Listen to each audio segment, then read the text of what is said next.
मेघदूत की कविता सर्वोत्तम कविता का बहुत ही अच्छा नमूना है। उसे वही अच्छी तरह समझ सकता है और उससे पूरा पूरा आनंद भी उठा सकता है जो स्वयं कवि हो। कविता करने ही से कवि पदवी नहीं मिलती। कवि के हृदय को, कवि के काव्य मर्म को जो जान सकते हैं वे भी एक प्रकार के कवि हैं। जिस कविता से जितना ही अधिक आनंद मिले उसे उतनी ही अधिक ऊंचे दर्जे की समझना चाहिए। इसी तरह जिस कवि का समालोचन को किसी काव्य के पाठ या रामास्वादन से जितना ही अधिक आनंद मिले उसे उतना ही अधिक उस कविता का मर्म जानने वाला समझना चाहिए। कालिदास के परवर्ती कवियों को इतना पसंद आया है कि इसकी छाया पर हंसदूत, पदांक दूत, पवन दूत और कोकिल दूत आदि कितने ही दूत काव्य बन गए हैं। यह इस काव्य की लोकप्रियता का प्रमाण है। कालिदास को इस काव्य के निर्माण करने का बीज कहाँ से मिला? इसका उत्तर इस एक श्लोक में छिपा है। इतनो कहत तो ही मम प्यारी, जिमि हनुमंत को जनक दुलारी। शीश उठाओ निरखी धन लय हैं, प्रफुल्लित चित्त हैं आदर दय हैं। यज्ञ की तरह रामचंद्र का भी वियोग व्यथा सहनी पड़ी थी। उन्होंने पवन सुत हनुमान को अपना दूत बनाया था। यक्ष से मेघ को दूत बनाया। मेघ का साथी पवन है।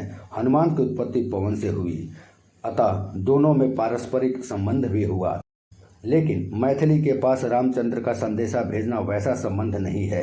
बहुत संभव है कालिदास को इसी संदेश स्मृति ने प्रेरित करके इस काव्य की रचना कराई हो। बहुत संभव है यह मेघ संदेश कालिदास का ही आत्म संदेश हो।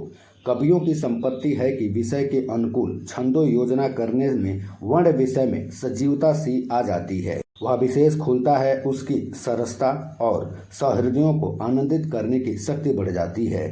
इस काव्य में श्रृंगार और करुण रस के मिश्रण की अधिकता है। यक्ष का संदेश कारुणिक उक्तियों से भरा हुआ है।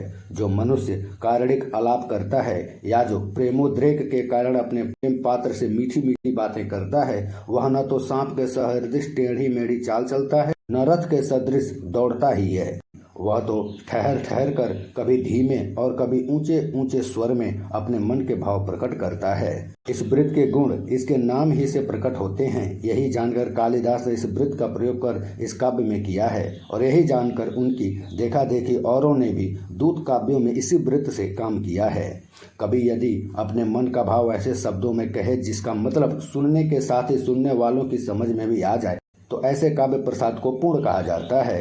जिस तरह पके हुए अंगूर का रस बाहर से झलकता है, उसी तरह प्रसाद गुण परिप्लुत कविता का भावार्थ शब्दों से झलकता है।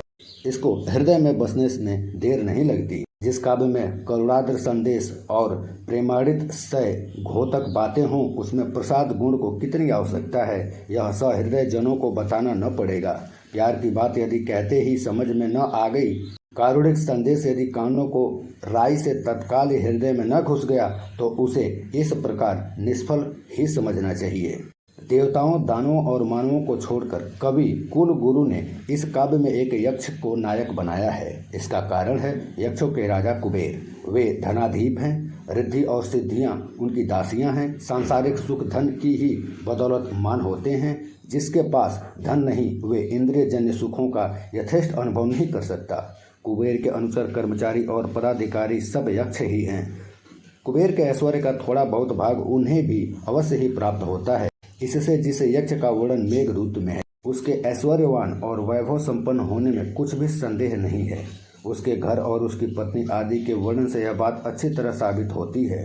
निर्धन होने पर भी प्रेमी जनों में पति पत्नी संबंधी प्रेम की मात्रा कम नहीं होती।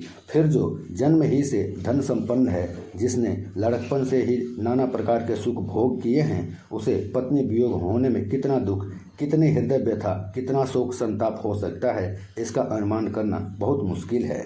ऐसा प्रेमी यदि 2-4 दिन के लिए नहीं पूरे साल भर के लिए अपनी प्रेमिका से सैकड़ों कोस दूर फेंक दिए जाए तो उसकी विरह व्याकुलता की मात्रा बहुत ही बढ़ जाती है।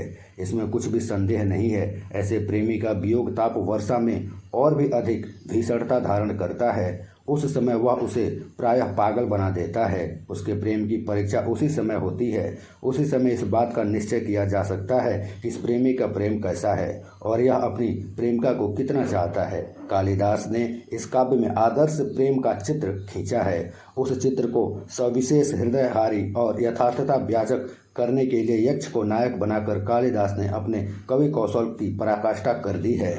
आप यह न समझिए कि कवि न यूं ही बिना किसी कारण के विप्रयोग श्रृंगार का वर्णन करने के लिए यक्ष का आश्रय लिया है।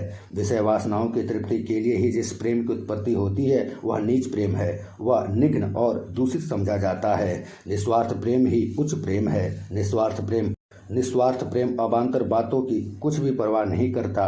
प्रेम पथ से प्रमाण करते समय आई हुई बाधाओं को वह कुछ नहीं समझता। विघ्नों को देखकर वह केवल मुस्कुराता है, क्योंकि इन सब का उसके सामने हार माननी पड़ती है। मेघदूत का यक्ष कुछ ऐसा ही प्रेमी है। उसका हृदय बड़ा ही उदार है। उसमें प्रेम की मात्रा इतनी अधिक है कि ईर्ष्या, द्वेष, क्रोध, हिंसा आदि विकारों के लिए जगह ही नहीं है। यक्ष को उसके स्वामी कुबेर ने देश से निकाल दिया, लेकिन उसने इस कारण अपने स्वामी पर जरा भी क्रोध प्रकट नहीं किया। उसको एक भी बुरे और कड़े शब्दों से नहीं बाध किया। उसकी सभी पीड़ा का कारण कुबेर था, पर उनकी निंदा करने का उसे ख्याल तक नहीं हुआ। फिर देखिए, उसने अपनी मूर्खता पर भी आक्रोश विक्रोश नहीं किया। यदि वह अपने काम में असावधानी नहीं करता तो क्यों वह अपनी पत्नी से वियुक्त कर दिया जाता।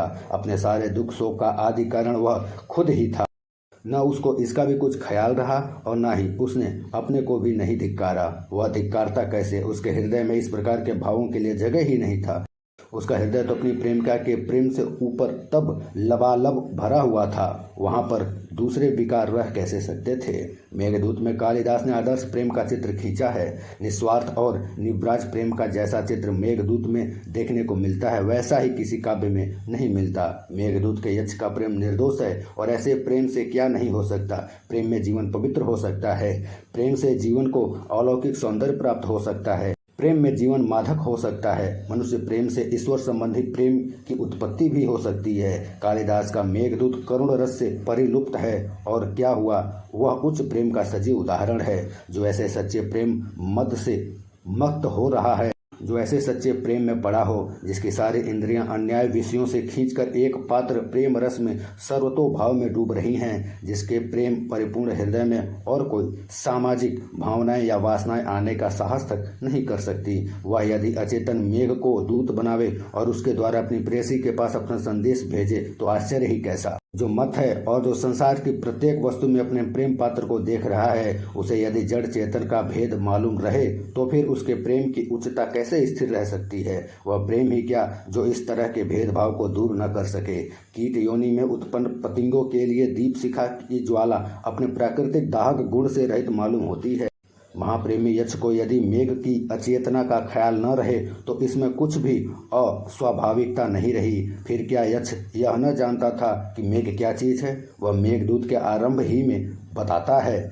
उस समय यक्ष को केवल अपनी प्रेयसी का ख्याल था, वहीं उसके तन और मन में बसी हुई थी। अन्य सांसारिक ज्ञान के उसके चित्त से एकदम तिरोहित हो गया था। वह इस प्रकार की समाधि में निमग्न था। इस समाधिस्थ अवस्था में यदि उसने निर्जीव मेघ को दूत कल्पना किया, कोई ऐसी बात नहीं जो समझ में न आ सके। कवि का यह आशय नहीं कि मेघ सचमुच ही यंत्र का संदेश ले जाए। उसने इस बहाने विप्रयुक्त वक्ष की अवस्था का वर्णन मात्र किया है, और उसके द्वारा यह दिखाया गया है कि इस तरह के सच्चे वियोगी प्रेमियों के हृदय की क्या दशा होती है। उन्हें कैसी कैसी बातें सहनी और सुननी पड़ती हैं, और उन्हें अपने प्रेम पात्र तक अपना कुशल वृत्त पहुंचाने की कितनी उत्कंठा होती है। किसी का संदेश पहुंचाकर उसकी प्रेमिका की प्राण रक्षा करना पुण्य का कार्य होता है। सज्जन ऐसे कार्य खुशी से करते हैं, क्योंकि संसार में परोपकार की बड़ी महिमा है। उसे करने का मौका मेघ को मिल रहा है, फिर भला क्यों न यक्ष का संदेश ले जाने के लिए राजी होता। रामगिरी से अलका तक जाने में विदिशा, उज्जैनी, अवंती, कनखल, रेवा, शिप्रा, भागीरथी, कैलाश आदि नगर, नदियों और पर्वतों के रमणीय दृश्यों का वर्णन कालिदास ने किया है। उन्हें देखने की ही उत्कंठा होती है। कौन ऐसा हृदयहीन होगा जो उज्जैनी में महाकाल के और कैलाश में शंकर पार्वती के दर्शनों से अपनी आत्मा को पावन करने की इच्छा न रखे। अपनी प्रियतमा को जीवित रखने में सहायता देने वाले मेघ के लिए यक्ष ने